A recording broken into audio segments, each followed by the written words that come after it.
नमस्कार दोस्तों, यह सवाल जो है क्लास 10th वाले बच्चों के लिए बहुत महत्वपूर्ण सवाल है। यदि आप YouTube पे सर्च मार रहे थे तो ध्यान से आपको देखना है।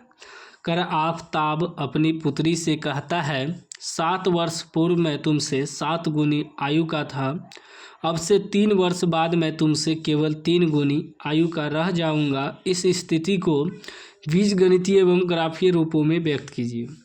मतलब ये जो इसका समीकरण निकलेगा उसे ग्राफ पे दिखाना है, ठीक ना। तो इस तरह का सवाल जो होता है उसे आधा आधा पढ़ के सॉल्व किया जाता है। कर आफताब अपनी पुत्री से कहता है, 7 वर्ष पूर्व मैं तुमसे 7 गुनी आयु का था। तो इसमें देखिए 7 वर्ष पूर्व का बात कर रहा है और 3 वर्ष बाद का बात कर रहा है, लेकिन वर्तमान आयु का बात नहीं कर रहा है। तो हमें जो है आफताब का वर्तमान आयु और पुत्री का भी वर्तमान आयु मानना है, ठीक है। यह सब मानने वाला सवाल है। जब वर्तमान आयु मान लेंगे तो उसके बाद सॉल्व होगा सवाल। तो लिखेंगे माना आफताब का वर्तमान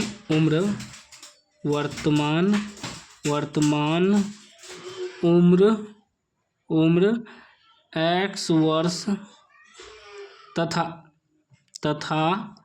पुत्री की वर्तमान उम्र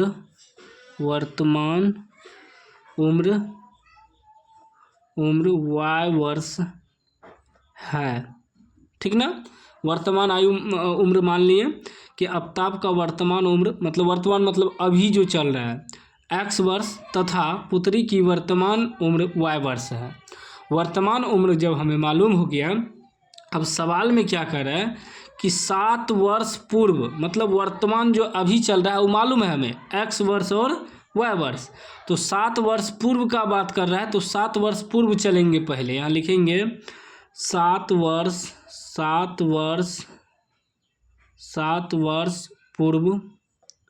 पूर्व मतलब पीछे। 7 वर्ष पूर्व आफताब की उम्र कितना हो जाएगा। 7 वर्ष पूर्व जाएंगे तो अभी माने हैं x में 7 घटा देंगे तो x - 7 वर्ष हो जाएगा। उसी प्रकार 7 वर्ष पूर्व पुत्री की उम्र, पुत्री का भी न पूर्व कर है, दोनों का पीछे चलेंगे, ठीक ना। 7 वर्ष पूर्व पुत्री की उम्र या आयु भी लिख सकते हैं। तो कितना हो जाएगा, y माने हैं तो y घटा 7 हो जाएगा वर्ष। अब इसका समीकरण बनाएंगे प्रश्न से, ठीक ना। अब चलेंगे प्रश्न से हमें क्या कर रहा है कि आधा आधा सवाल को पढ़ना है तभी समीकरण बनेगा। कह आफताब अपनी पुत्री से कहता है, 7 वर्ष पूर्व मैं तुमसे 7 गुनी आयु का था। आफताब जो है एक बगल लिखेंगे आफताब का उम्र मतलब x - 7 बराबर एक बगल लिखेंगे पुत्री का उम्र y - 7, ठीक ना। दोनों का लिख देंगे। अब सवाल को आपको पढ़ना है। कह रहा 7 वर्ष पूर्व मैं तुमसे 7 गुनी आयु का था। पिता जो कह रहा है पुत्री से कि 7 वर्ष पूर्व मैं तुमसे 7 गुनी का आयु का था, मतलब ये जो पुत्र है इससे 7 गुनी आयु का था ये पिता। लेकिन हमें समीकरण को बराबर करना है तो इसे ही 7 से गुना करेंगे, पुत्री को ही। पुत्री से जो है पिता 7 गुनी आयु अधिक था, ठीक ना। तो हम जो है समीकरण को बराबर करने के लिए पुत्री को ही 7 से गुना करेंगे, ठीक ना। इसमें नहीं करेंगे क्योंकि पिता कह रहा है कि मैं तुमसे 7 वर्ष पूर्व जो है 7 गुनी की आयु का था, तो पिता न कह रहा है, लेकिन हमें पुत्र को 7 से गुना करना है समीकरण को बराबर करने के लिए, इक्वल करने के लिए। इसलिए बोले थे कि आपको आधा आधा पढ़ना है तब समझ में आएगा। तब कितना हो जाएगा, ये x - 7 बराबर 7 गुना y 7y माइनस 7 49। अभी हो जाएगा x, y वाला को इधर लाएंगे तो प्लस है तो -7y हो जाएगा बराबर उधर क्या है -49 और ये माइनस है तो इधर आएगा तो +7 हो जाएगा, यानी कि x माइनस 7y बराबर क्या हो जाएगा, 7 में से 49 घटेगा तो -42। यह हो गया आपका समीकरण 1। ठीक ना। वीडियो थोड़ा लंबा होगा लेकिन आप पूरा सीख जाएंगे यदि सवाल को पूरा देखेंगे तो। ठीक ना। अब क्या करना है, अब फिर देखिए क्या कह रहा है, फिर यहाँ से सवाल शुरू हो रहा है। अब से 3 वर्ष बाद मैं तुमसे केवल 3 गुनी आयु का रह जाऊंगा। अब से मतलब ये जो वर्तमान आयु माने हैं, वर्तमान उम्र, इससे जो है 3 वर्ष बाद, मतलब अब भविष्य में चलेंगे तो 3 वर्ष बाद यहाँ लिखेंगे 3 वर्ष बाद। यहाँ देखिए, यहाँ 7 वर्ष पूर्व गए थे लेकिन अब 3 वर्ष बाद जाएंगे। 3 वर्ष बाद आफताब की उम्र कितना हो जाएगा, 3 वर्ष बाद जा रहे हैं तो वर्तमान तो x है, x में 3 जोड़ देंगे, बाद में जा रहे हैं ना, ठीक ना, भविष्य में जा रहे हैं तो x + 3 वर्ष। ठीक, फिर उसी प्रकार 3 वर्ष बाद पुत्री की उम्र तो पुत्री का वर्तमान उम्र माने हैं y, तो y में 3 जोड़ देंगे, y + 3 वर्ष। अब फिर सवाल क्या कर रहा है, अब यहाँ ध्यान देना आपको, कह रहा है कि अब से 3 वर्ष बाद मैं तुमसे केवल 3 गुनी आयु का रह जाऊंगा। पिता कह रहा है तो एक बगल लिखेंगे पिता का 3 वर्ष बाद वाला x + 3 बराबर, एक बगल लिखेंगे पुत्री का y + 3। पिता जो कह रहा है पुत्री से कि अब से 3 वर्ष बाद मैं तुमसे केवल 3 गुनी आयु का रह जाऊंगा। पिता कह रहा है पुत्री से कि तुमसे जो है 3 वर्ष बाद में 3 गुनी का रह जाऊंगा। तो हमें समीकरण को बराबर करना है तो 3 को पुत्री से गुना करना है। ठीक ना। तो हो जाएगा अब x + 3 बराबर 3 गुना y, 3y + 3 तिया 9।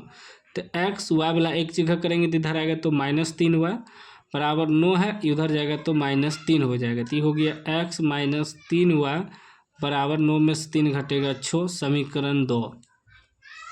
ठीक, अब समीकरण 1 और समीकरण 2 बन गया। अब हमें क्या करना है, समीकरण 1 को समीकरण 2 दोनों को हल करना है। ठीक ना, हल करेंगे। अब जो समीकरण है, समीकरण 1 क्या है, x - 7y बराबर -42, ये हो गया समीकरण 1। ठीक, उसके बाद क्या है दूसरा समीकरण, x - 3y बराबर 6, समीकरण 2। अब इसको सॉल्व करेंगे, उसके बाद ग्राफ खींचेंगे। ठीक ना। तो पहले चलेंगे समीकरण 1 से, क्योंकि x y का मान निकालेंगे ना। समीकरण 1 में क्या है, x - 7y बराबर -42। ठीक, तो x बराबर क्या हो जाएगा, ये हो जाएगा -42, ये माइनस में है तो +7y हो जाएगा। ठीक ना। x का मान क्या निकल गया, -42 + 7y। अब x और y का 2 टेबल बना लेंगे। ठीक ना, मान लिखने के लिए। ठीक, बना लिए। अब देखिए ये y जो है, ये y की जगह आप अपने मन से कुछ भी मान रखिए, x का मान निकल जाएगा। कुछ भी रख सकते हैं, 0 रख सकते हैं, 2 रख सकते हैं, 3 रख सकते हैं। ठीक ना, कुछ भी रख सकते हैं, ये आप पे डिपेंड करता है। बस ऐसा मान रखना है ये ग्राफ कॉपी पे एडजस्ट हो जाए। ठीक ना, आगे समझ में आ जाएगा कि मैं क्या बताना चाह रहा हूँ कि एडजस्ट कैसे होगा। तो हम इधर रफ में क्या करते हैं, y की जगह 6 रख देते हैं। y की जगह 6 रखेंगे तो क्या हो जाएगा, कुछ भी रख सकते हैं आप, 0 1 2 3 4 5 6, माइनस में भी 1 2 3 4, -1 -2 -3, कुछ भी रख सकते हैं। ये आप पे डिपेंड करता है, आपका मन कुछ भी करे। आप चाहे तो यहाँ 5 भी रख सकते हैं। 7 y से गुना होगा, 7 × 5 = 35, 35 में से 42 घट जाएगा, 7 बच जाएगा। कुछ भी रख सकते हैं। ठीक ना, तो हम 6 रख दिए हैं तो ये हो जाएगा -42 + 7y, y की जगह 6 रखे हैं तो ये हो जाएगा -42 प्लस 42, तो 42 माइनस प्लस कट जाएगा, तो x का मान क्या हो जाएगा 0। इसीलिए हम 6 रखें ताकि 0 कर दें। उसके बाद चलिए अब की बार 5 रख देते हैं। आप कह रहे हैं 5 रखने, तो हम 5 रख देते हैं y का मान। तो क्या हो जाएगा -42 प्लस 7y, 2 मान रखना है, ठीक ना। आप चाहे तो 4 भी रख सकते हैं, 3 भी रख सकते हैं, वो आप पे डिपेंड करता है, कुछ भी रख सकते हैं। तो -42 प्लस 7, y की जगह 5 रखे हैं, तो कितना हो जाएगा -42 प्लस 7 5 35, 35 में से 42 घटेगा तो माइनस में आ जाएगा, उल्टा घट रहा है, तो कितना आ जाएगा -7 आ जाएगा ना। तो -7 जो है आपका x का मान हो गया। अब चलेंगे समीकरण 2 से, समीकरण 2 को हल करेंगे 2 से, ठीक। वो लाइन वाला कॉपी में जगह नहीं था, इसलिए मान हम सादा पेज में निकाल रहे हैं, ठीक ना। समीकरण 2 x - 3y बराबर 6, x - 3y बराबर 6, ठीक ना। तो x बराबर क्या हो जाएगा 6, उधर जाएगा तो प्लस 3y हो जाएगा। फिर वही करेंगे, x और y का 2 टेबल बना लेंगे, 2 को मान निकालना है कम से कम, 2 को x का 2 को y का। तो इधर रब भी करेंगे। अब यहाँ y का मान आप कुछ भी रख सकते हैं, चलिए 2 रख देते हैं अब की बार। तो क्या हो जाएगा 6 प्लस 3, y की जगह 2 रख दिए हैं, तो ये हो जाएगा 6 प्लस 3 दूनी 6, ठीक ना। 12 आ जाएगा, तो मान थोड़ा बाहर हो जाएगा, तो माइनस में 2 रख लेते हैं, ठीक है ना। छोटा मान रहेगा तो सही रहेगा, तो वैसे 12 जो है ना 12 आएगा तो ग्राफ से बाहर हो जाएगा, ठीक ना। ग्राफ कॉपी छोटा है तो बाहर हो जाएगा, छोटा मान रखना है तो माइनस में रख दिए 2, तो ये हो जाएगा 3 दूनी 6 माइनस 6, 6 में 6 कट जाएगा 0, तो x का मान 0 निकल गया। फिर एक मान रखना है 6 प्लस 3, y की जगह फिर मान रखना है। तो अब की बार क्या करते हैं हम, जो है ना -3 रख देते हैं, 0 भी रख सकते हैं ना, हाँ 0 भी रख सकते हैं। y की जगह अब की बार 0 रख देते हैं, तो 0 रख दिए तो 3 से गुना होगा तो 0 हो जाएगा, तो 0 6 में नहीं जुटेगा, 6 हो जाएगा x का मान। अभी दोनों समीकरण का मान निकल गया। अब हम लोग ग्राफ खींचेंगे, क्या करेंगे ग्राफ खींचेंगे, ठीक ना। ध्यान दीजिएगा, ग्राफ खींचेंगे, ठीक। अब जो है हम लोग ग्राफ खींचेंगे, तो इसमें हमें क्या करना है, एक क्षैतिज रेखा बनाना है, एक उदर्ग रेखा बनाना है, ठीक ना। इंची से आपको बनाना है, हम बना लेते हैं, उसके बाद बताते हैं। देखिए ये हो गया आपका x अक्ष, इधर होता है माइनस में बायां साइड, ठीक ना। बायां साइड माइनस में होता है डैश, उसके बाद जो है दायां साइड प्लस में होता है, y जो है ऊपर प्लस में होता है, नीचे माइनस में होता है, ठीक। अब देखिए ये होता है बीचों बीच 0, बीचों बीच जो होता है 0 होता है। x अक्ष में जो है दायां साइड जो है प्लस में होता है, +1 +2 3 4 5 6 7 8, इस प्रकार। इसलिए बोले थे कि ऐसा मान रखना है ताकि पूरी एडजस्ट हो जाए। अगर आप पे देखिए 8 तक आया, इधर फिर माइनस में होगा -1 -2 -3 -4 -5 -6 -7, ठीक ना। मोटा वाला लाइन पे लिखना है। y में ऊपर प्लस में होता है 1 2 3 4 5 6 7, नीचे माइनस में -1 -2 -3 -4 -5 -6 तक, ठीक ना। अब मान लिखना है, देखिए x 0 y 6, x आपका क्या हो गया 0 y 6 कितना है प्लस में यहाँ है, तो यहाँ एक बिंदु आ जाएगा, ठीक। उसके बाद देखिए फिर है x -7 y 5 प्लस में y 5, देखिए x -7 y प्लस में 5, x जो है -7 यहाँ है, y प्लस में 5 ऊपर है, तो कहाँ आएगा -7 और y 5 है, यहाँ देखिए आया ई बिंदु, ठीक। अब इसको और ये जो बिंदु यहाँ मिला है इसको मिला देंगे इंची से, ठीक, ऐसे मिला देना है।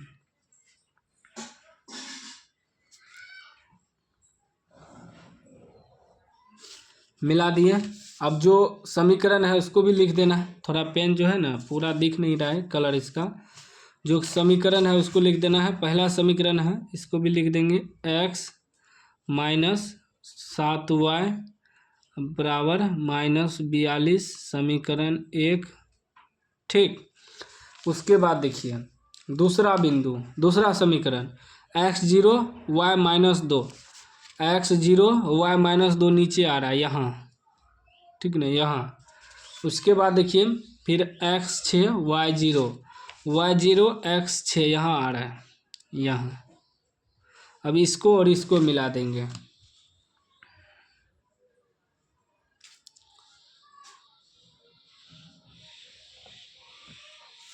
हो गया।